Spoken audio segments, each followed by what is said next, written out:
there is room for interpretation on that, but that be argued that it would fall under a capital lease obligation. So it's not completely out of the norm, Okay. but we can ask her to elaborate a bit on that when she's on. Oh, that's me. There she is. I mean, it depends. I'll have to look at the detail, and what we could do is propose it to our auditors too, just to get their feedback on that. So I'll do that after this. I'll reach out to our external auditor just to get another opinion. I would think if it's a capital lease, there would be some element of interest being paid on it, rather than it just being a flat out rental for the 3 years. Yeah. Correct. Okay. Irene, before we start recording and everything, I haven't not texted with him at all today. Are we expecting the mayor for this As meeting? far as I know, he's coming. I will follow up. Okay, so let's give that maybe a minute and then we'll go ahead and get going, Tom. Okay.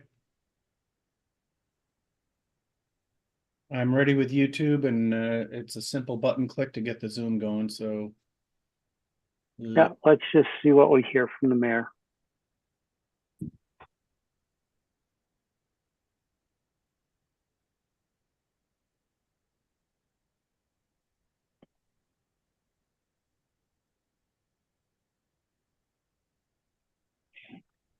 I know he has another event at the library, but Lucia is going to that and he's supposed to be attending this meeting.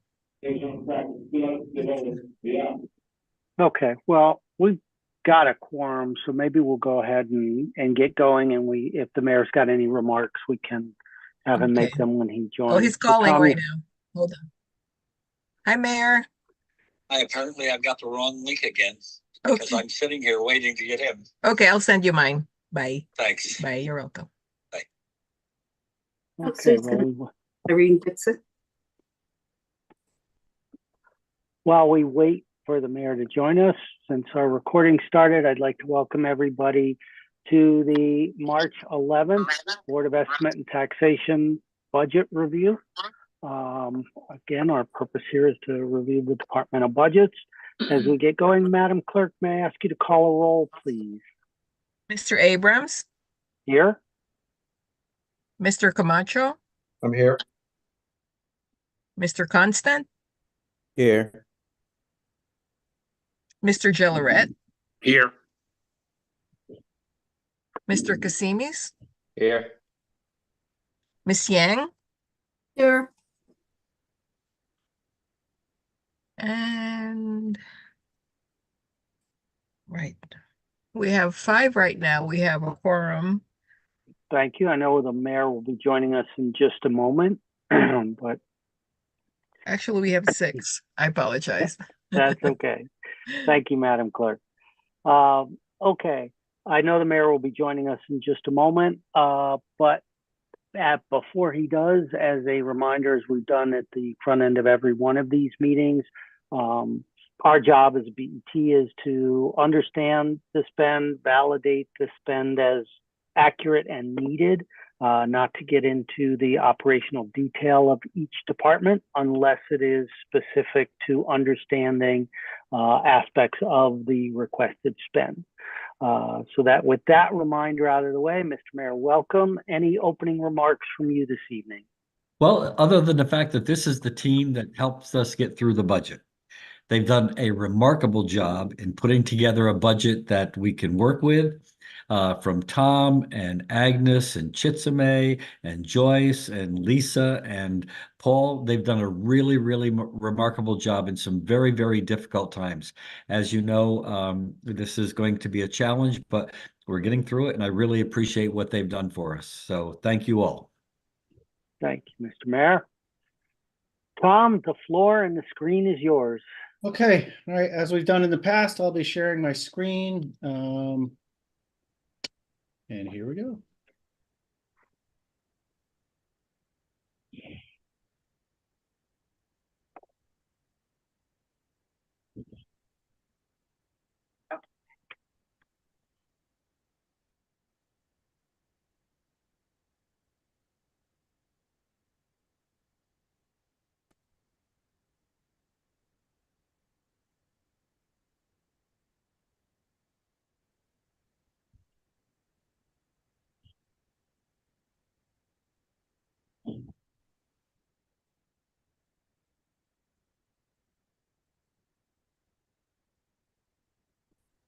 We seem to have lost Tom for a moment.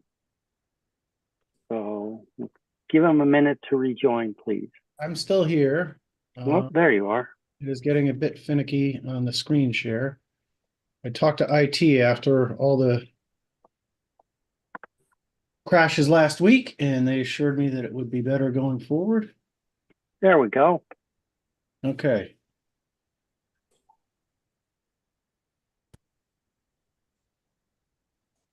You got it? Yes, sir.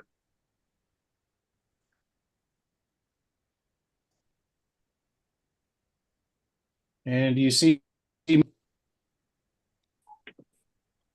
as I'm scrolling? It is not scrolling, Tom.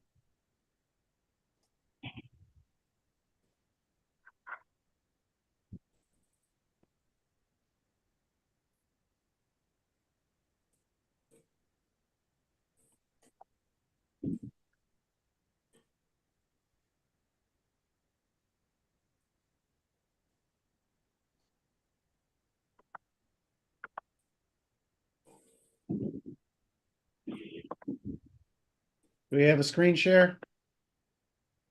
No, it's still frozen from where you were. Okay, it's telling me that somebody else's is being shared. I will stop that.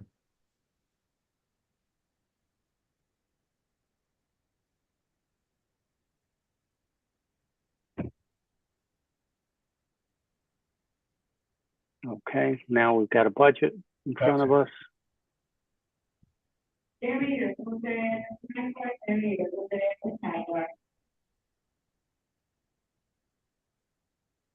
Do you see me scrolling?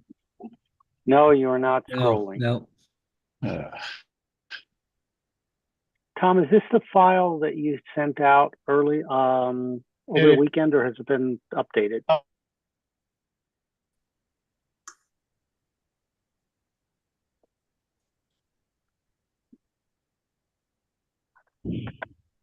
Tom, you all of a sudden you went on mute, Tom. All right. Chitsme, can I send it to you real quick and you can see if you can screen share this? Do you want me to try and share it, Tom? Yeah, actually, if you have it.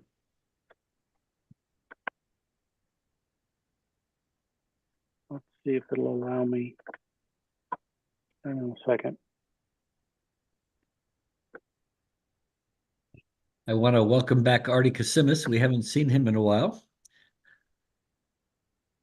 Mr. Kasimis, and also I know Mr. Camacho has been very busy and wasn't able to join us for a couple of days. So it looks like we've got a pretty full team here. Yep. I was Even eating more. crawfish in Louisiana all week last week. Oh, I feel so sorry for you.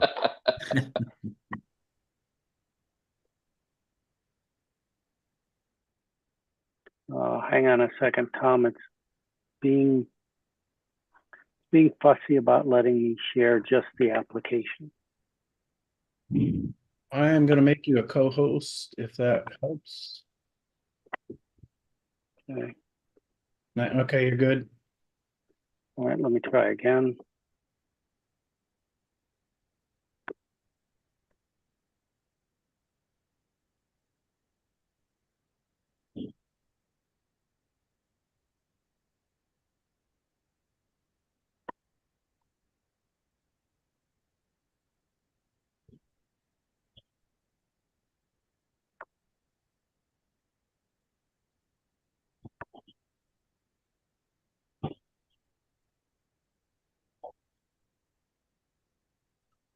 All right, it's not going to let me share because of my system preferences here, Tom. I apologize. Okay. Chitsme, are you on?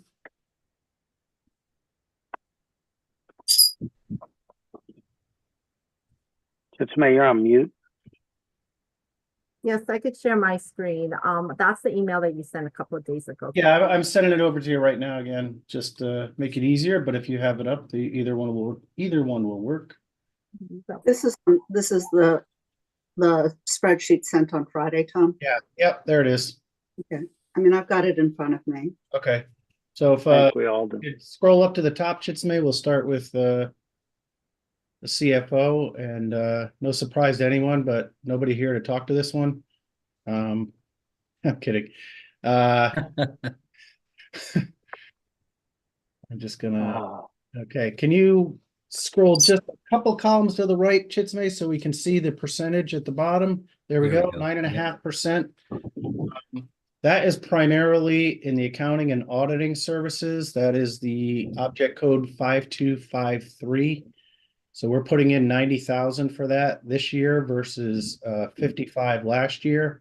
But Chitsme, if you scroll just one or two to the left, we can look at the 23 actuals, which should show somewhere around 87, I believe. Yep, there it is. So that's the reason why the increase. So their costs have increased. Like everybody, accountants or CPA firms are struggling to keep help and have to pay up for it. Their prices have gone up. So that's really the main driver in that category. And also 15,000 in part-time. That is the third line down. And that is to cover the cost of the part-time grants writer, averages about 40 grand a year.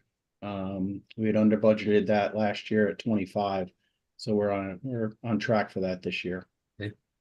And Tom, just as a point of reference, do you have a rough idea of how much the city recouped in grants that role generated for us?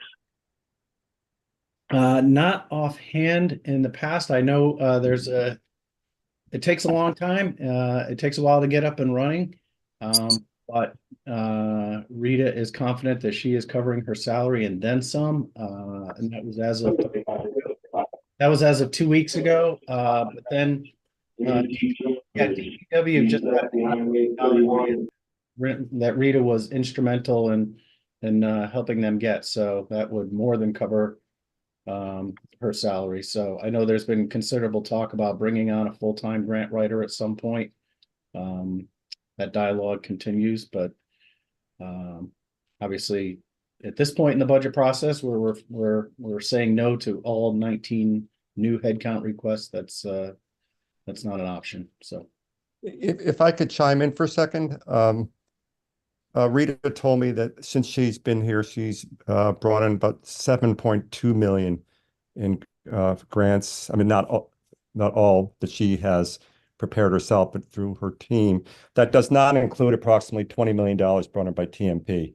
The years don't exactly line up, but for Rita's number, and doesn't include the police either, or BOE, of course. No. Thank you, Tom. Again, it just proves the point that there is a strong return on investment there. Yeah, we have a very, very effective grant process because each department has people within the department that really understands the grant process and works very hard to put together a competitive grant. And Rita is a monitor and she helps them. So we're doing very good in that arena. Very Thanks, well. Mr. Sorry. Thank you, Mr. Mayor. Any questions from any of the other BET members about this department?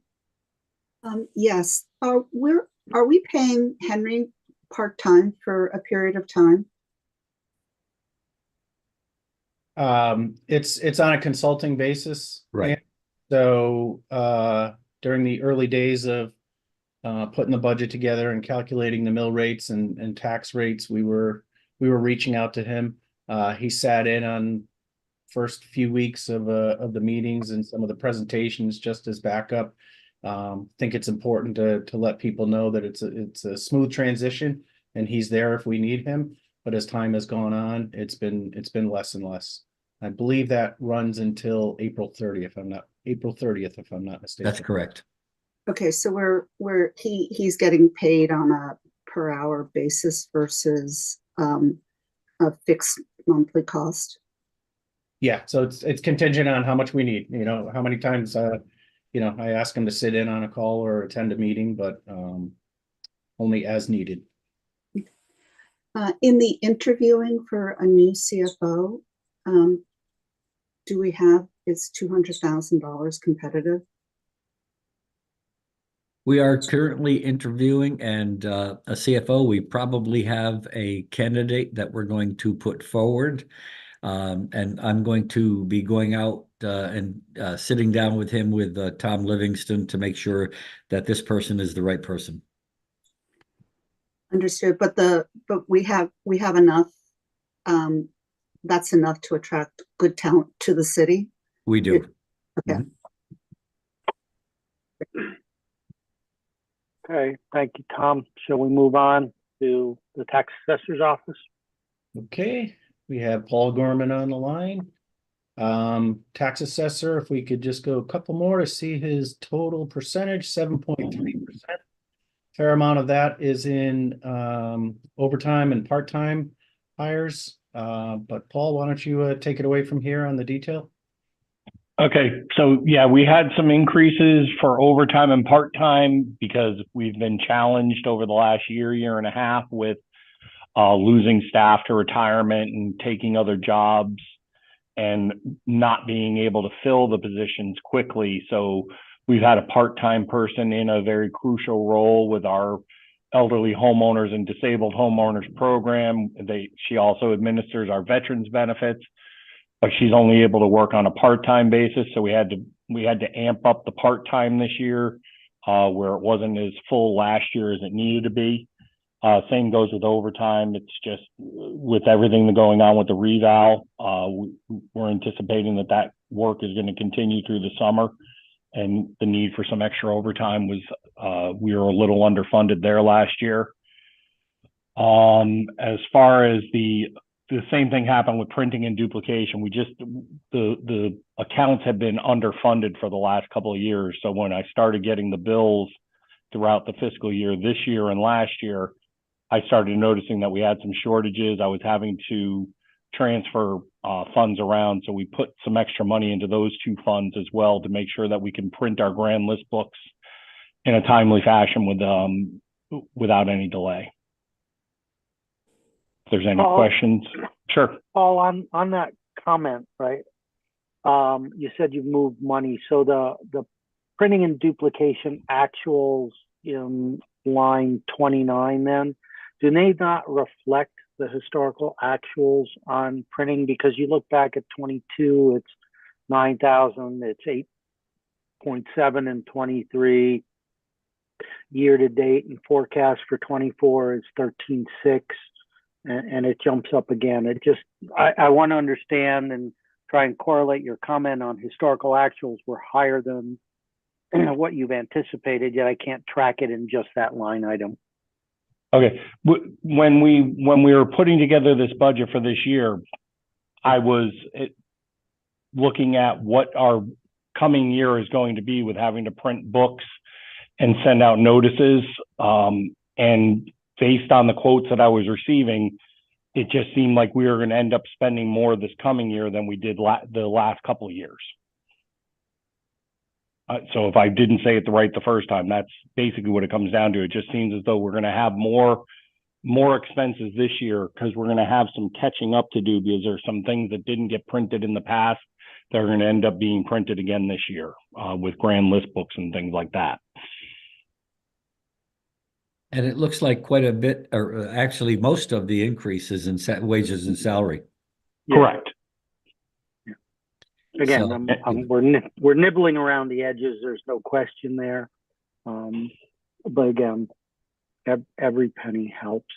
Mm-hmm. Oh yeah. I'd like to suggest that we leave that printing just as an open item, not saying, Paul, we're not going to fund it, but as we look at, how everything rounds out, there may be things we can do there, and you can come back to us from a contingency perspective if we need it. Not saying again that it's off the table, just saying as we do the final roll up, I'd suggest we look at that line item again. Yep.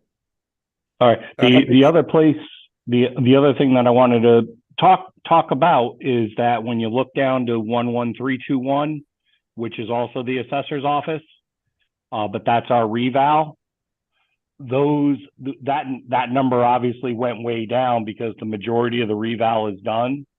So we may be able, over the course of time, as we get closer to the beginning of the fiscal year, we may be able to trim some of that as well to help you guys as we start to get towards the end of where there's no surprises that come out of the reval or the Board of Assessment Appeals where the reval companies have to do some extra work. Mm-hmm. Mm-hmm. So we might be able to have some give backs there as well.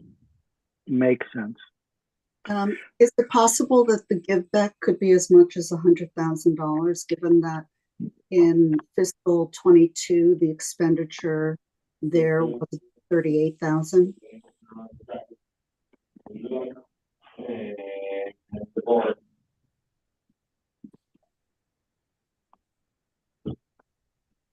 I'm sorry, did you hear me? Did you, well, you had said Tom, did you mean Paul? Oh, no, Yeah, sorry. I meant Paul. It's budgeted. Why it went up to, We're at 198. Somebody For should the be on reval mute fund, because and we're getting a yes. lot of background. We're getting a lot of background. Everybody should be on mute unless they're gonna be speaking. I think Paul, the background, this keeps on coming up. There we go. Okay, so in regards to the reval, yeah, I don't know exactly how much it'll be. Could it be 100,000? It could be, but like I said, I won't really have a good handle on that until we get through with the Board of Assessment Appeals and knows that we don't have any surprises in store where I have to all of a sudden ask the reval companies to do anything unexpected. Understood, but this other professional services, purely the reval company. Could we put this item on the open list as well? Yeah, I think that's a good idea. That's fine. I have a question about wages and salary.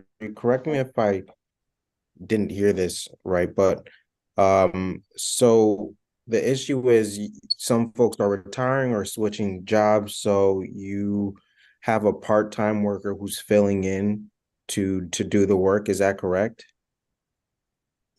Yes, I had one person who left Norwalk and she went to Wilton.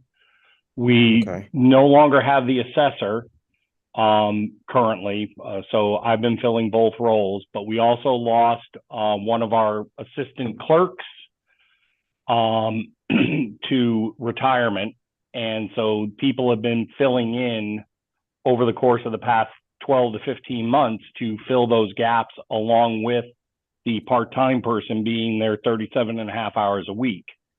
So the part-time, I'm sorry, go ahead. Yeah, so my question, shouldn't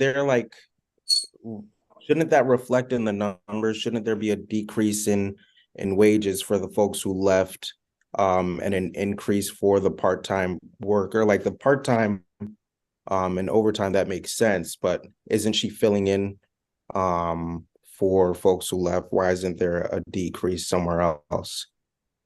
Well, I'm going to defer to Tom, but I'm going to tell you what I mean. I believe that they fund the salary line as if all the jobs were going to be filled, and the part-time line, if I'm not mistaken, that's like extra money that we had to put aside so that we could pay for the part-time person. But the positions that are supposed to be filled with full-time people on the full-time line don't get decreased. So do you think it'd be fair to have the extra money be contingent on a need? Yeah, we could review that. I could sit down with Tom Livingston and we could figure something out. It could be, since the pot is there for salaries and wages regular, we can do a transfer during our monthly meetings from that to the part-time if there's a need for the part-time. And similarly with the overtime as well, since the reval is done, one would think that your process is a little less labor intensive. So I would wonder whether or not we could put the 20,000 and the 25,000 on the open items list. Let's do that at this point, and we'll reevaluate it when we get to the end. Great. Other comments from other BET members? Yeah, I do have a quick comment. I think that doing it that way, like not funding a position fully, but funding it on the number for the number of months that are left in the fiscal year or something like that, it's going to create a little bit of a problem next year because that position will show as being underfunded. And the monies that are funded for the full-time position and are not used are available to be used, either in some other part of the department, or will fall to the fund balance. Now, I realize we want to keep taxes as low as possible, so every amount that we don't have to fund fully, we probably shouldn't, just to keep taxes low. But it does seem a little unwieldy, potentially, to do it that way. Like, I'm not sure if that's correct. Yeah, Ed, I want to make sure we're all talking the same way, because I believe what we agreed is to keep the full year funding for the full-time employee, that line 23 on our spreadsheet.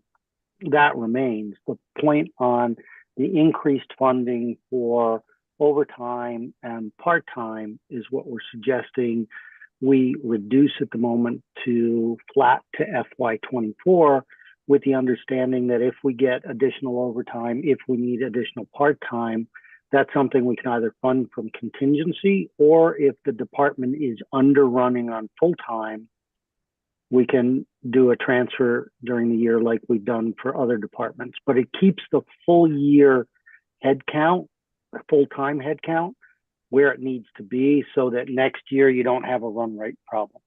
Okay, yeah, that makes sense. I thought it was the other way around, so I apologize. Yep. Okay. So those will be on the open item.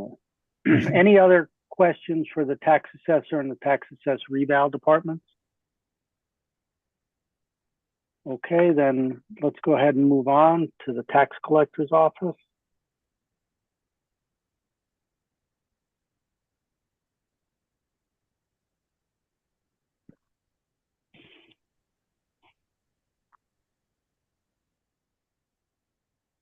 Good evening, folks. Tom, I'm sorry, you're on mute. Yep, now we can. Thank you. Tom, you're on mute if you were speaking. Yeah, just give me a moment here. I just wanted to follow up on something.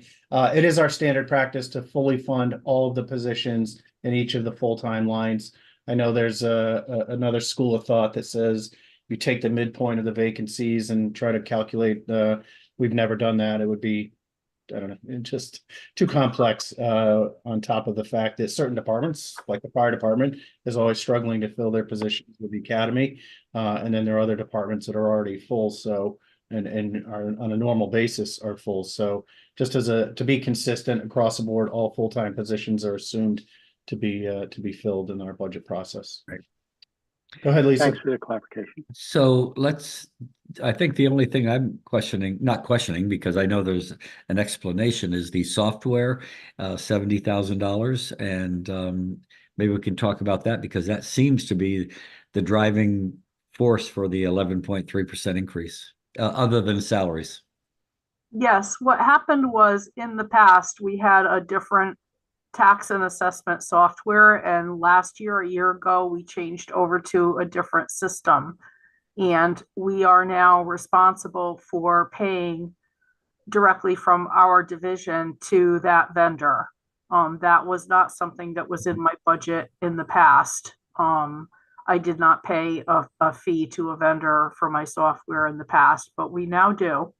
And it started this particular year, and I had to scramble to get money to pay it in this current fiscal year. So we wanted to ensure that we are properly budgeting for it. Next year, it was $67,000. This year, it's budgeted for $70,000 for next year. I also know there were some glitches. Have they been straightened out? No. And I paid a portion of the bill that we were billed, and I have not paid the remainder. I've paid the vendor half of what they billed me. Mm-hmm. And I'm still communicating back and forth with them to try to get resolution, but it doesn't affect the data, and it doesn't affect what our taxpayers are receiving in the mail from us or anything like that. It basically affects processes in our office, and and things that we have to deal with in the back office, basically. So just so that people have confidence in our numbers and so forth, I wanted to add that.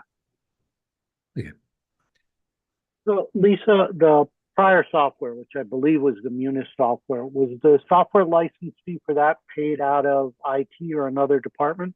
It was. That's correct. So Tom, I don't believe we've gotten to that department yet. Will we see a corresponding net down in IT spend for what was historically the Munis license that offsets at least part of the 70,000? You would normally, but Joyce will explain further. There's some other software items that are driving the increase that they have year over year.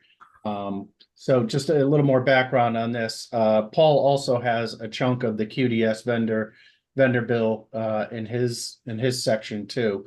And what we've sort of taken the approach of recently is software that's, you know, sort of pushed out to the majority of the city, or at least more than half of them, is covered by Joyce.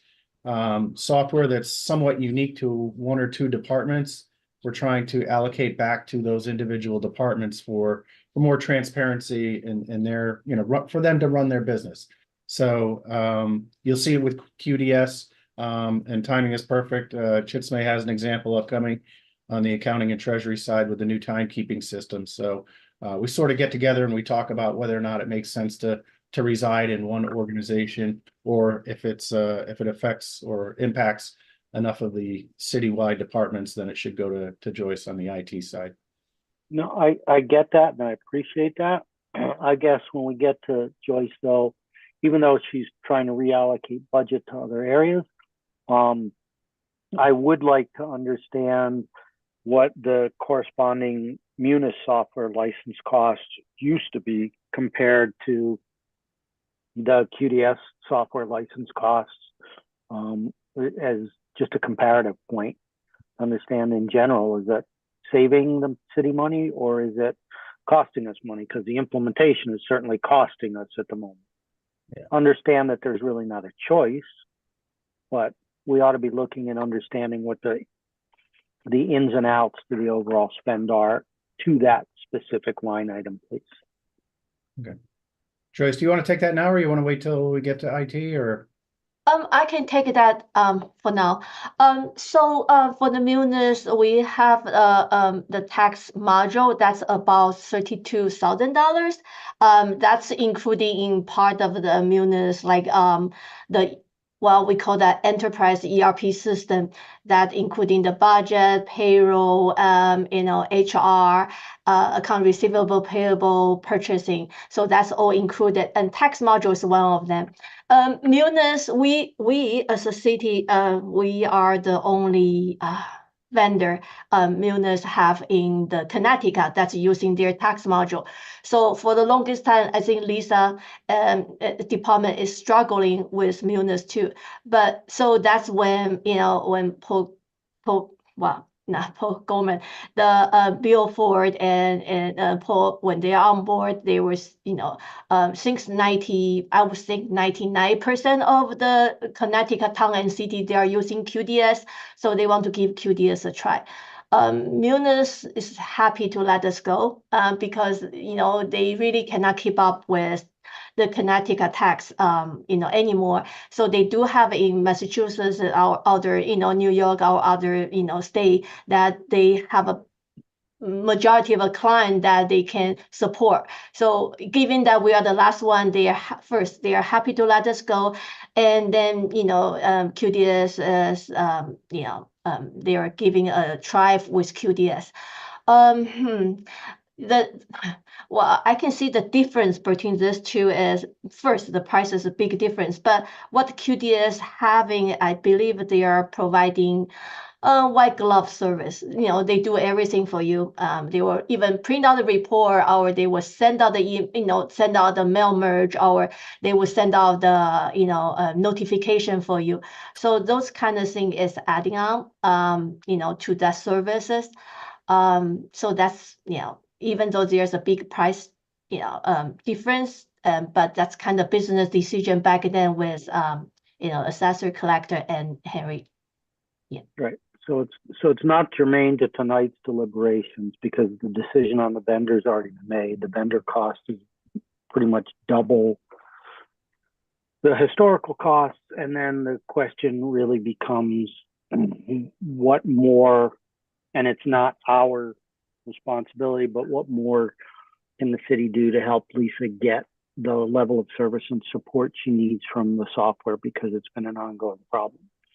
But basically, thank you. I at least now understand why the line item is here, the fact that the line item is double versus our prior vendor commitments, what we're supposed to get out of it, and then it's up to the workings of the city to work with the vendor to make sure we get what we are supposed to out of it. Other questions from other BET members on the tax collector line item?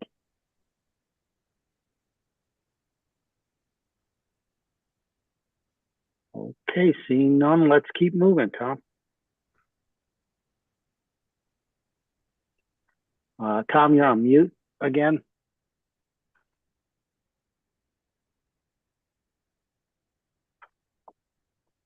I was just letting Chitsumay know she could move on to her area. Thank you, everybody. As we look at the total, the increase is attributed to the IT software. Basically, what happened to us was our current vendor for our time and attendance program, they were bought out by Chrono, so we were required to migrate to this upgrade of a new software, and that's mainly the increase. I know that last year we did go out for RFP to look at other time and attendance programs, and you know, it worked in our favor because the Chronos buying out our current vendor gave us some discount on the implementation cost. So with this, you know, with an upgrade of anything, there's always going to be an increase in the software cost. So that's where the $70,000 increase comes from.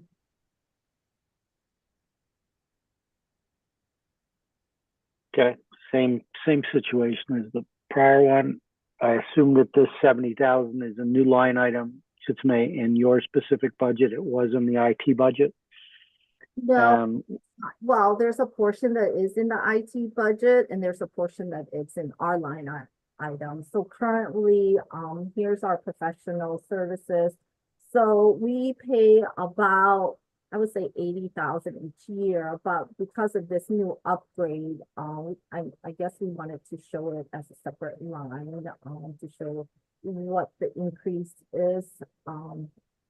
Part of it is because, you know, the software is more expensive, and it's really based on how many users is using the program itself, and the time clock itself. It's a little bit more sophisticated than what we have. Can I chip in this item? So IT do have item for the Nova time, but what we paying for the clock maintenance and also the annual subscription. Right now, as a Chisholm's office is paying for a monthly usage fee. I think there's a two, so they are separate two items. So I pay part of it, the Nova time maintenance from IT software, and Chisholm's office also pay part of that, you know, because that's the kind of that's a monthly charge, right, Chisholm? It's basically for the support that we need if there was any issues with our time clock or the programming of the rules and the policy, that we could call support service. Okay. All right, back to Chitsume's budget. Other questions on hers from other members of the BET? I just have one, probably like to keep it as an open item. I'm a strong advocate for people going to different training seminars and so forth, and I noticed that they went from $10,000 down to zero. I'm just wondering whether that was to try to get within the budget And if so, I'd like to keep that as an open item because I think it's really important. So, Chitsame, is the mayor's assertion correct that you took it out to try and minimize costs and that we're not training people? Well, I mean, we always look to train people every year, but I think this was budget's approach to kind of help with the current year, the fiscal year 2025 budget. I mean, we would love it if we could get that back. Okay. Yeah, I that's have no issue. Yeah, that's a very minor amount. You know, it's so, I always like to see if departments can send people for training, send people for conferences, where they can, you know, gather information that's going to help them in their position. Does anybody have any issue keeping it as an open item? No, that's fine, but there is a corresponding increase of $10,000 under a new account called training and education. So I think the two wash. Yeah, that, you know, the Chitsame, what do you think about that? Is that kind of like how we did that? A transfer to clarify that it's a training and education. I know. Excuse me, Chitsumi, I'm having a difficult time hearing you. I'm not sure if anyone else is. Oh, sorry. So yeah, so I guess that was a more a descriptive of training and education versus seminar and conference. Yeah. I mean, we know currently we have 6 full-time employees. We usually have them go out for the our Munis, which is our ERP system for training, and we would like to send additional employee if we can.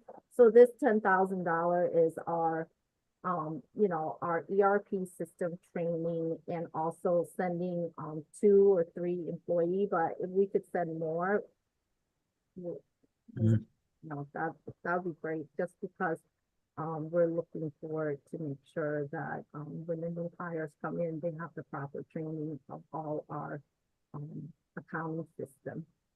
Yeah. So yeah, if you don't mind, I'd like to keep that as an open item. That's fine. Any other questions for Chitsame? All right, let's go to the Office of Management and Budgets. All right, that's Agnes and I and a little bit of Lola. So overall, we're at 7%, and it's almost like I teed this up for you perfectly, Mayor.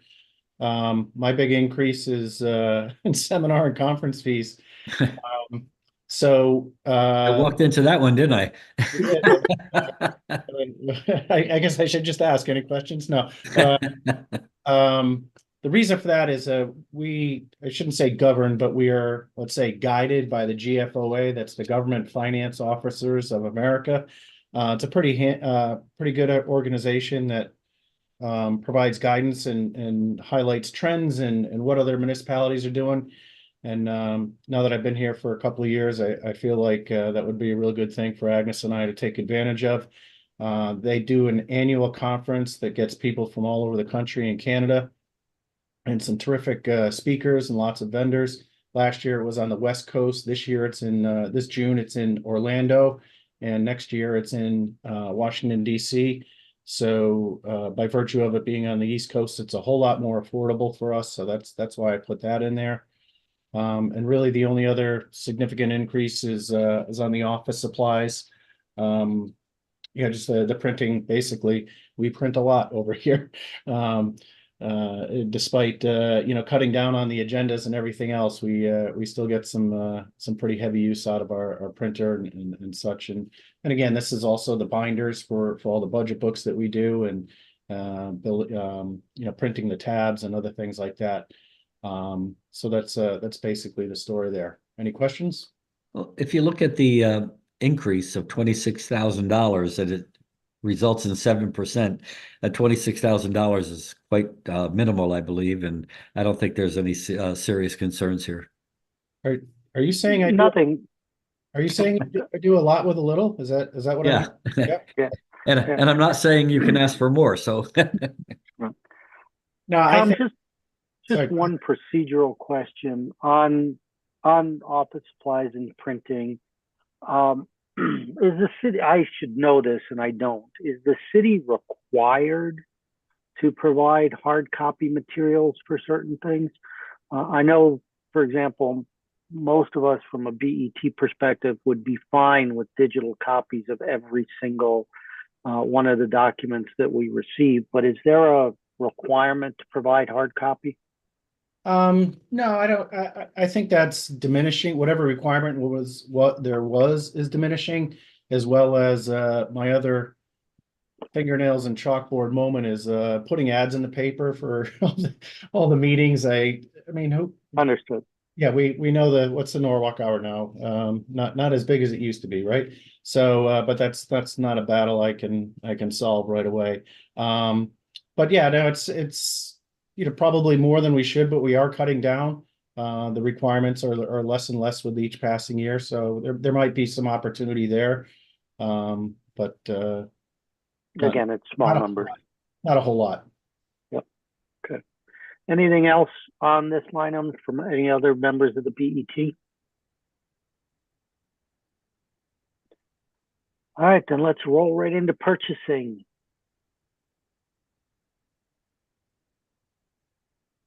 Yeah, so Sharon has both purchasing and the central services. Coming in at 3.2% and 1.7%. So that is solid on both accounts. Nothing looks too dramatic. Office supplies, but from a percentage perspective, but certainly not from a dollar perspective. But I see Sharon now, and take it away if you want to cover any items in particular.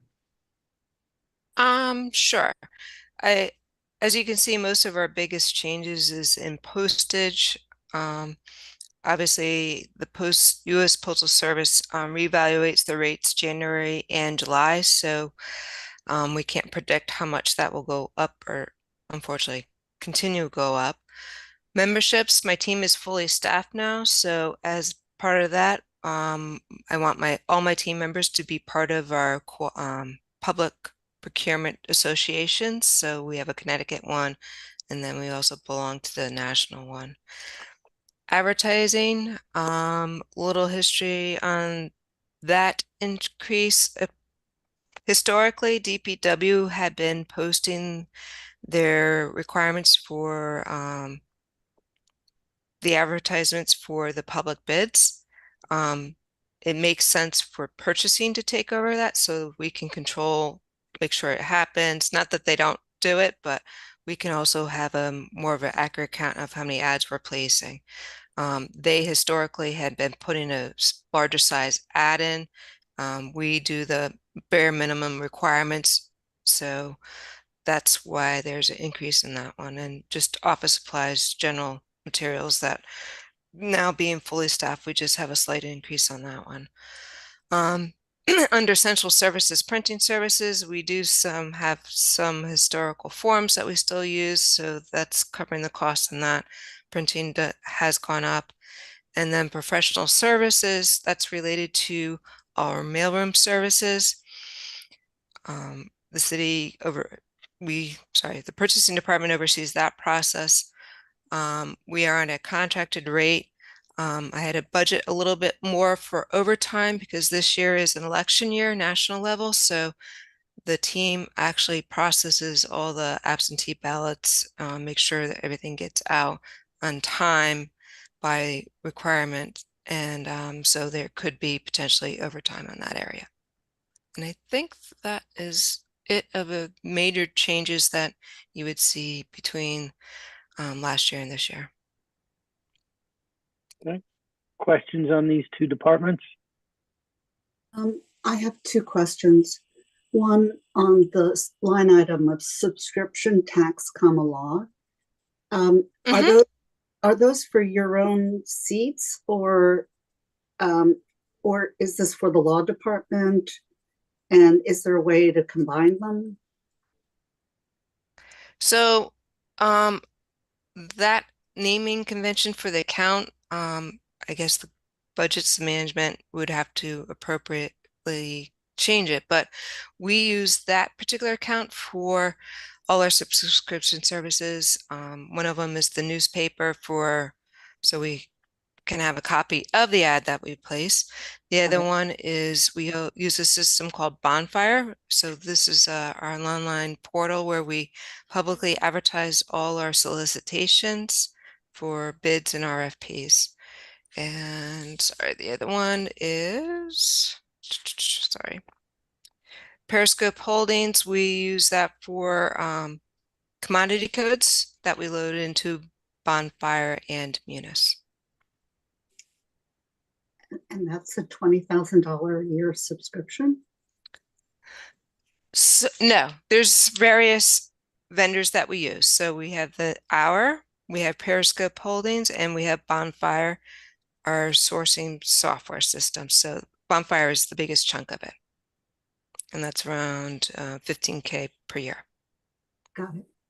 Given that you're doing the advertising for the bids for DPW, does it make sense to do the board notifications that Tom had referred to as an expense that's gone up? And maybe, I mean, is there an opportunity for you to save money for Office of Management and Budgets like you are able to do for DPW? So the ads that purchasing publishes is a 2x4 or 1x4 ad, and Tom's team and the other notifications are could be a quarter page ad, a half page ad. Tax collector does multiple full page ads for when they do the tax sale in the future, but it can't hurt for the purchasing department to ask Hearst Media to negotiate better rates for the city. I can tell you we haven't changed our rates for the city for the past 4 or 5 years. So if you're able to aggregate all the different departments in our spend with Hearst, perhaps you could get a discount for everybody. Yep, can't hurt, right? If you don't ask, you don't know. There you go. Yeah, and the ads they go up exponentially with the size. It's really pretty shocking how expensive they are. For example, I mean, when we do the monthly notification for the BET agenda, that's not really that big of a deal. Maybe $150. But when we have to start doing charts and tables, for example, when we print the mill rates and the tax implications of them, that if I'm not mistaken, last year that was close to $800 to run it for one day. So we try not to do those unless we absolutely have to. There's certain charter requirements. There's just no way around it. But and I think what Sharon was referring to, that DPW was running substantially larger ads than they had to. And Sharon noticed that and said, hey, we can streamline this and make it cheaper and more efficient and better for everyone. So I think that was the economies of scale were there, but not so much on the unique one-offs that we have a few times a year. Right. And to tag on to Tom's question, sorry. I guess the first question is we would have to find out from legal or any other group to find out what we are legally required to advertise, right? Yep. Yep. I just So think Ann's suggestion was a good one in general, right? To have the city look at centralizing the negotiation with Hearst. So it's nothing that needs to change the budget, but it's a good suggestion. Take it under advisement. And any other questions for these two departments? Okay, let's move to IT. There's a lot of money here. Yeah, so overall the percentage increase is 19%. A couple of the big hitters are telephone. Although we trimmed that, well, I shouldn't say we. Joyce was gracious enough to cut $100,000 from her request when we were looking to make some budget savings. But if you look down towards the bottom, the big hitters are IT software and cybersecurity, and Joyce is prepared with explanations for both of those, as well as the hardware that's up quite a bit too. So, Joyce? Okay, thank you, Tom. Thank you, everyone. So just start with the phone licensing. The reason, originally when we asked our vendor to give us a quote, we have the Cisco phone. It's without the licensing, this is just a piece of plastic. Cisco was trying to, well, every single software out there right now, they are trying to do the annual subscription base for all the software. And so when we reach out to our reseller and asking for the quote, they told us that if we do 3 years, it will give the huge discount, instead of doing annually. So that's why, we were putting that request originally.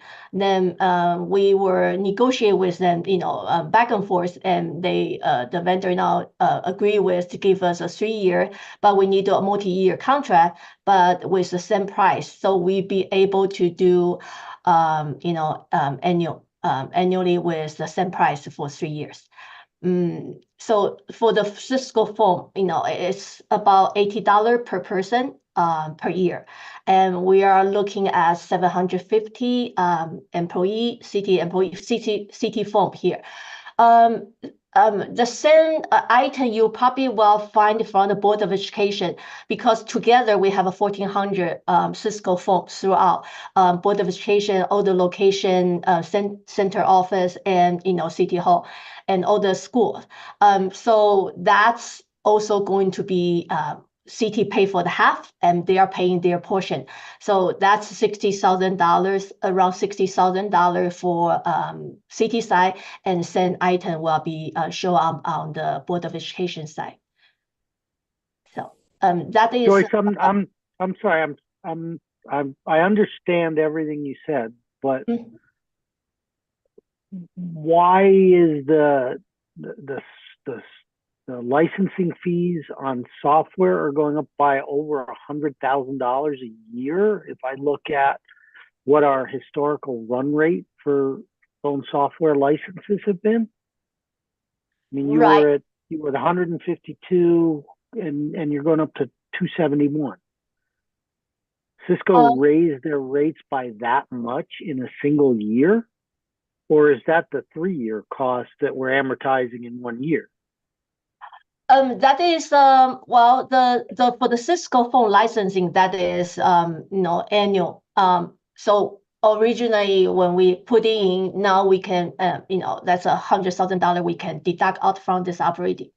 So for the other software, like for example, IT is handling citywide software.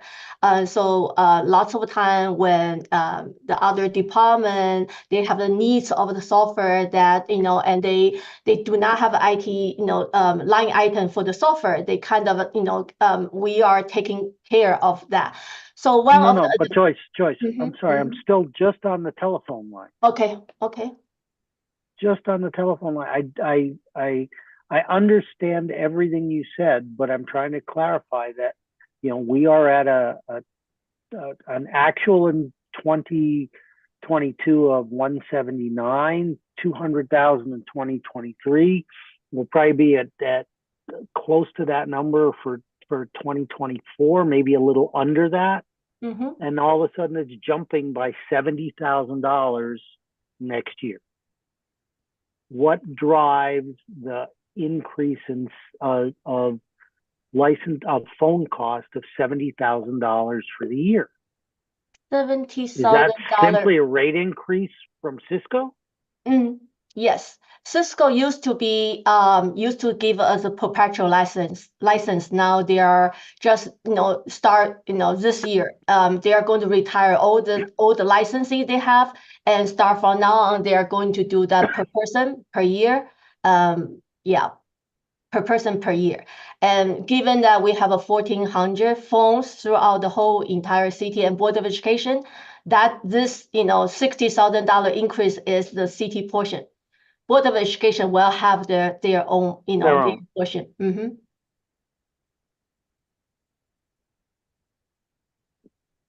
Is there an easy alternative to Cisco?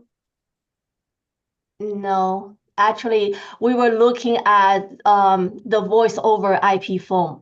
Actually, this $8 per person per month is the cheapest. You know, if you look at the voice over IP system out there now, Microsoft also providing voice over IP, and also the Zoom is also doing that, and Ring Central. There are multiple competitor out there. They provide voice over IP system.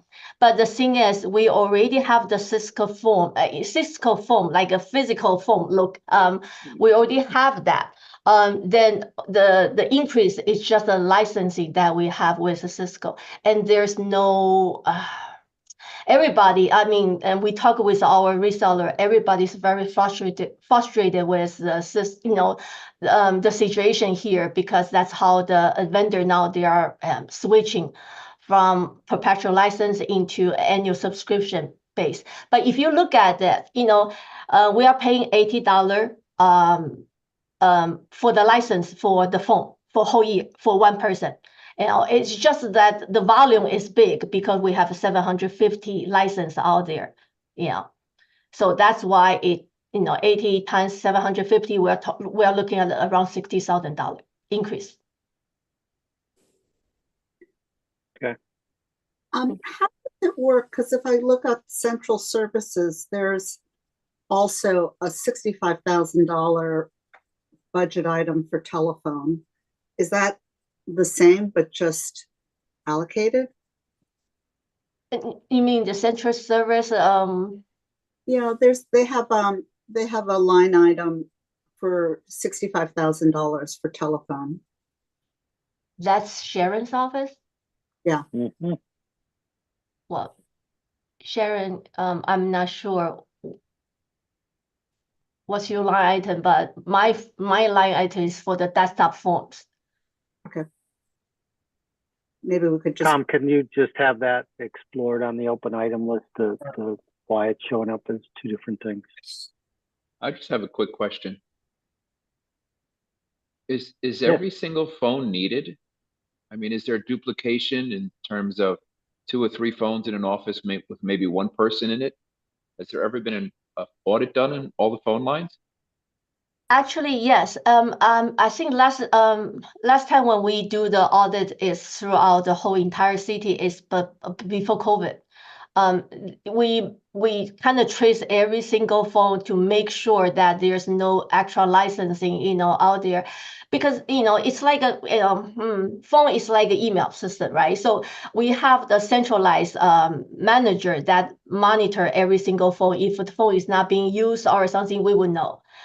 So that's why IT is have this onboarding, offboarding process. If anybody is leaving, we are resetting there, but the desk, is still there and it will replace with somebody else.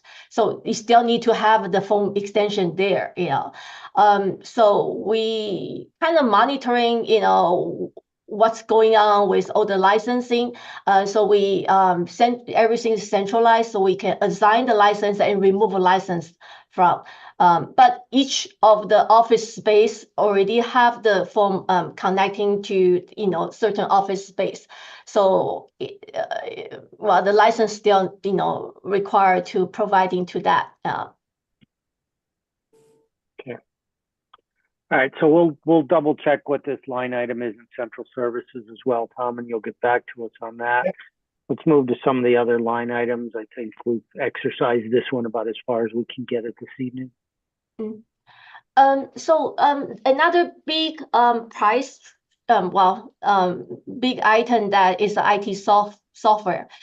So like I said, IT is supporting all the other departments. Like for example, the health department is asking for a Tableau license. So currently they are paying with their grant, but they're asking in the future, next year, they would like to have 2 Tableau license, which is $8,000 per year. They would like to IT to pick up that the licenses for the next year. So they will give a tryout for 7 months with the grant money. But health department dealing with lots of data, they would like to have using Tableau to showcase their data and helping them to do the visualization and share with public and and resident. So that is another $16,000. Yeah, we are adding that's a new software, and also I think health library is also upgrading their catalog system.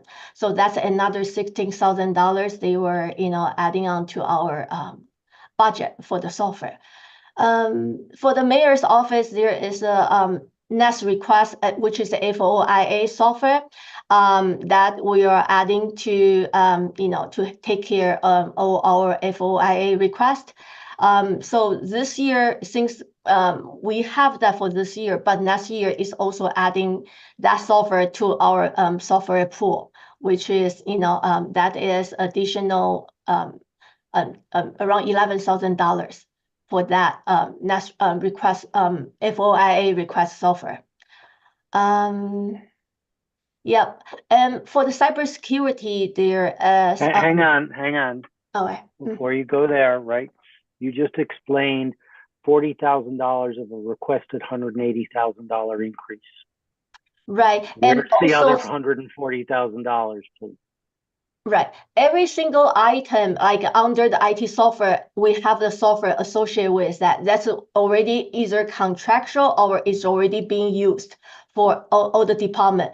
And each year depends on the company, sometimes 3 to 5%, sometimes it could be 7 to 8%, depends. So start from this year, we're going to work with each vendor to try to negotiate with and do 3 to 5 years multi-year agreement. So we will be able to lock in the rate. Some company, when I reach out to them, they say we don't do that. We are going to do annual base. We are not going to sign a contract with you with multi-year. But some company just like a special big company like Munis, we are spending $320,000 with them each year. And they last year we extend our contract to be a 3-year multi-year contract with Munis. So big dollar amount item that and the company were willing to negotiate with us and do a multi-year. So it will help us to do the projection.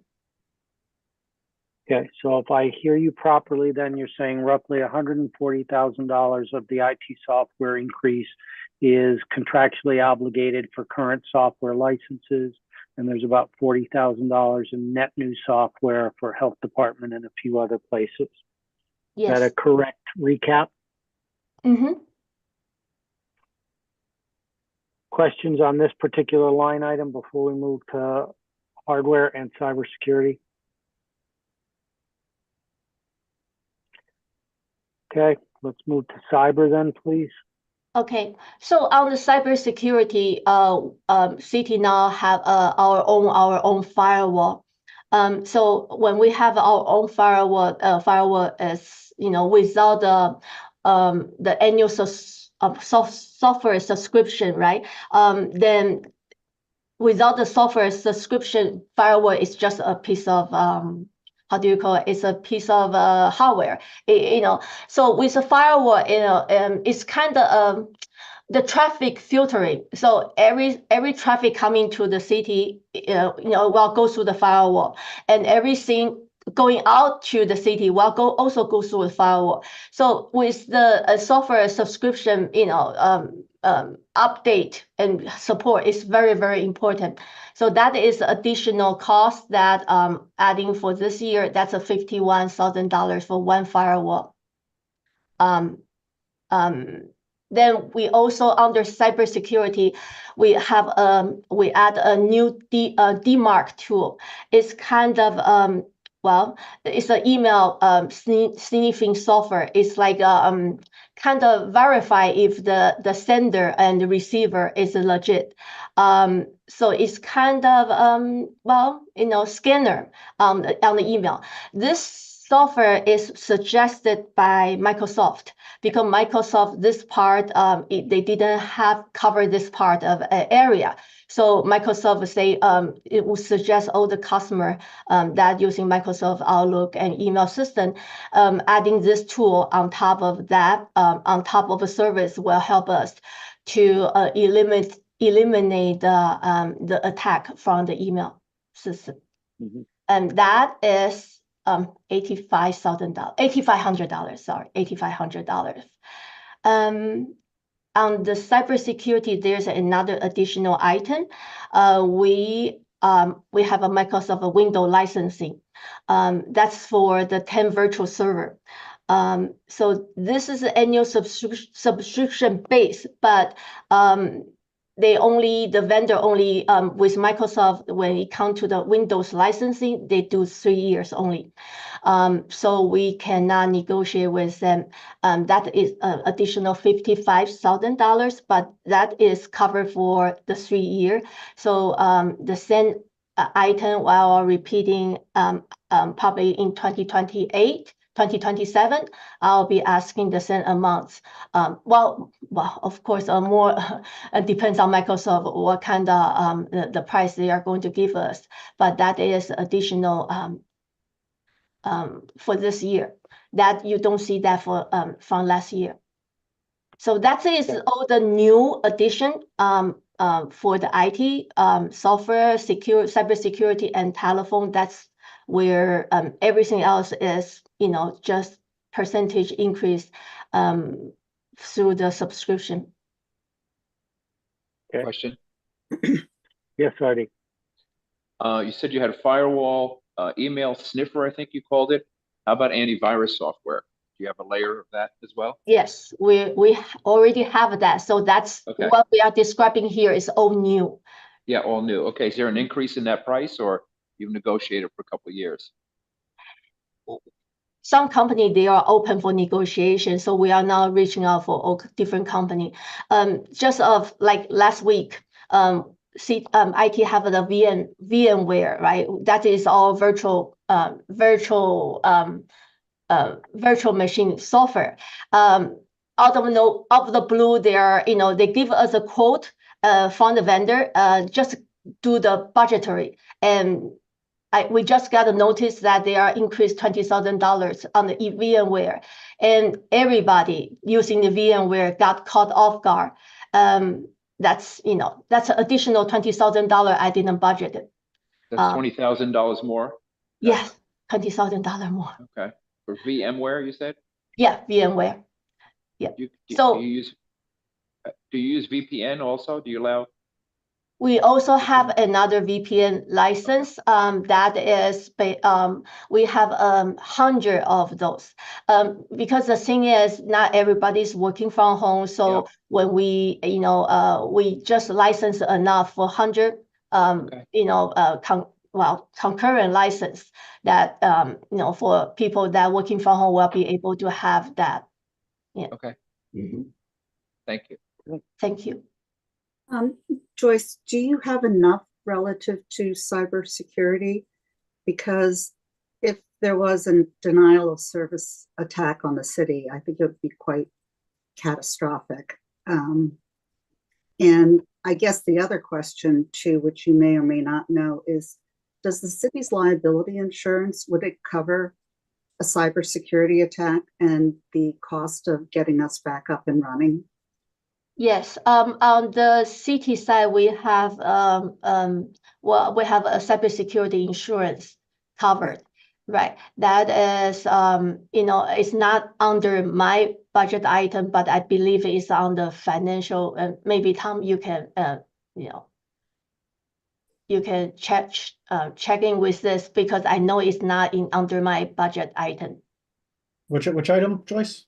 The cybersecurity insurance. Oh yeah, I think Craig does that under the insurance fund. I don't know any of the details on it, but I remember hearing it being discussed. And Joy, I think the coverage is sufficient for what possibly could happen on the outside with the city? the insurance cover for Board of Education and city, we, I think, well, every year we do the start from like September, we kind of, go through the negotiation with them. It depends because as an insurance company, they also do not want to over-insure you, in a way. And even we want to add a little bit more, on the, premium side, but they are not, they have a kind of set, a number that allow us to give, providing the service. So even as a insurance company, they are also afraid of that. They don't want to put in too much, to cover. So, so that's kind of the situation what we have right now. So what IT can do is just putting as much, software management as possible, and keep on looking for a good software that will be patching, the whole of our security. Well, it is the AI world, out there. So we are trying to utilize AI to, preventing things happening. So in order to prevent lots of things happening, we are doing, cybersecurity training for our employee. We have an annual cybersecurity assessment just to from the third-party vendor. They were going through internal penetration, external penetration to look for the holes that we are not covering. And in the meantime, we also have, very robust cloud backup system that, backup 3-copy, local and in the server and the cloud. So we are trying to, check off following whatever possible cybersecurity, posture, and suggestion from the, from the state, and the federal, all the rules, like, I try to following.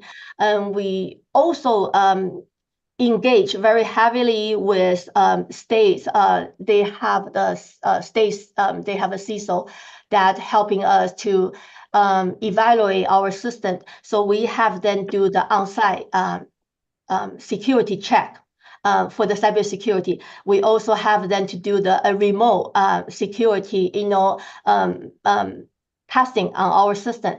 We also have them coming over to do three days, sit with us, sit with our network team and system team to go over what our current plan, what do we cover, what kind of software do we have. And they, by kind of discussing with them, they will give us suggestions. So every time when we do the cybersecurity assessment, or we are talking with a cybersecurity specialist, they give us some suggestion, and based on the suggestion, we go out looking for better, good software to covering for our, for our cybersecurity needs. So that is currently what we are trying to do. Since we do not have a CISO on board, we are trying as much as possible to utilize any external help we can get from the state. Yeah, and the third party vendor. Joyce. Okay, guys, we're getting off where This our I mission is. wanna So, make Ann, what's your last question, please? not a question, it's a comment. Joyce, given that you bear the costs of a lot of infrastructure backbone in the city, and given the number of people that you support, both working internally as well as externally, your department does a great job for the amount of spend that you do. Thank you. We try. Also, Ed, I'd like to add, this is Troy. Yes, I appreciate Nancy, your vigilance here in a very ever-changing daily roles. And I appreciate your careful evaluation of competitive offers in the future. So I appreciate what you're doing in your office. Thank you. Thank you so much. Well spoken, both. Thank you. Ed, can I just jump in for a real brief moment? Yes, Tom. Yeah, Sharon came back on the line to talk briefly about the telephone charges in central services as opposed to the Cisco charges in Joyce's world. So if we could just let her address that, and then she can drop. Please. Good evening, everybody, again. So the charges that Central Services pays for is just basically the Frontier bills for the City Hall building, Health Department, and DPW garage. And then we also have some cable service into the building in the City Hall and then Health Department. Actually, there's 3 main buildings, so that's what Central Services is paying for. Again, it's just the Frontier Okay, charges. so it's in no way duplicative then with what Joyce went through, which is basically the Cisco system. Yeah, Any no. additional questions on that now that we've gotten the clarification? Okay. Thank you, Sharon. No Thank problem. you, Sharon. Okay. Thank you, Joyce. You're not you. quite done, but All right, go ahead, Joyce. You can talk to GIS. Right. Well, GIS is also under IT's department. So you can see that there's not much GIS increase on that. The only the difference I would like to point it out is well, I cut in the business expense into half because originally we are using this business expense to try to hopefully hire the third party vendor that can kind of show us how do we utilize the GIS more efficiently, and that could be a webinar because we as a city we have many GIS users throughout the whole almost every department, and so that is some kind of expense we originally put in the $5,000, and this year we didn't utilize that many, so we just cut that into half. Another one is the professional service. While this professional service is actually, while we are under the upgrading of this the GIS server right now. So we haven't upgraded our GIS service for I would think more than 5 years. So this is a very complicated process. So we are utilize the professional service to help us to go through this whole process, and that involving upgrading all the server and upgrading the software, and and that's $12,000 we are under the we are right now we are just doing it, so it is in the encumbrance, but it's not showing in this actual in 2024. Yeah. thank you, Joyce. Any questions on this department for Joyce? Okay. Tom, I think we're done with your whole team at this point. Yeah, just the CISO at the bottom. I know we've been talking about that for quite some time. We originally had that in there at 167, but that was one of the first things to go when we started making our cuts. I think everybody knows the story here. But yeah, really not a whole lot to address, but it's we're all aware of it, and we're thankful that Joyce has a good handle on things so far. So Yeah, I agree. We looked at the 167, which was absolutely nowhere near enough. But again, Joyce is doing a lot of good things up there, and we truly appreciate it. And we feel very comfortable that we're doing everything we can at this point. I know the cybersecurity is extremely important for the council. It's been brought up several times, so we're doing everything we can right now, and I know Joyce is continuing to explore all the options and how we can make it even safer than she has it already. Thank you, Mayor. I just want to chip in with this. IT is undergo very major infrastructure change, right? Upgrade. So after we finish our upgrade, we probably will have the third party to evaluate what we are at that point. And at that point, we might, asking some kind of additional budget to cover for whatever, we are lack of, based on the suggestion from the vendor. So that's something that, just, maybe not this year because we are still, under a huge construction of our network services. But once we finish, it will be, it will be up to the evaluation from the third party vendor. Then we will see, if there's anything we need to add on top of our existing infrastructure. Just want to give you guys a heads up. Thank you, Joyce. Thank you. Appreciate that, and know that we may have to speak to you during the year regarding that. Before we turn to the mayor for closing remarks, any closing remarks from any of the BET members? All right. Again, on behalf of the BET, Tom, to you and all of your department heads, not an easy year for sure. We recognize that. While we've had some good, challenging conversations, completely recognize how hard the team works with limited resources to support the entire city. And as Troy and Ann said earlier, on behalf of all of us, I'd like to say thank you to all of the department heads for their continued effort, as well as their commitment to being as cost effective as possible in FY25. Mr. Mayor, any closing remarks from you? No, I want to thank the BET. I know, as you mentioned, this is Ed, this is really a challenging year. Again, the people have stepped up to the plate, including our finance team. They've done a remarkable job in trying to keep things as affordable or try to keep the budget as low as possible, but also to help us get through the issue, get through the times, because we're, as I said, when we move forward and we lost our CFO, the team stepped up and filled in very nicely, and we feel very comfortable that we're going to put together the best budget we possibly can. Thank you, Mr. Mayor. With that, may I get a motion to adjourn, please? I'll do it. Thank you.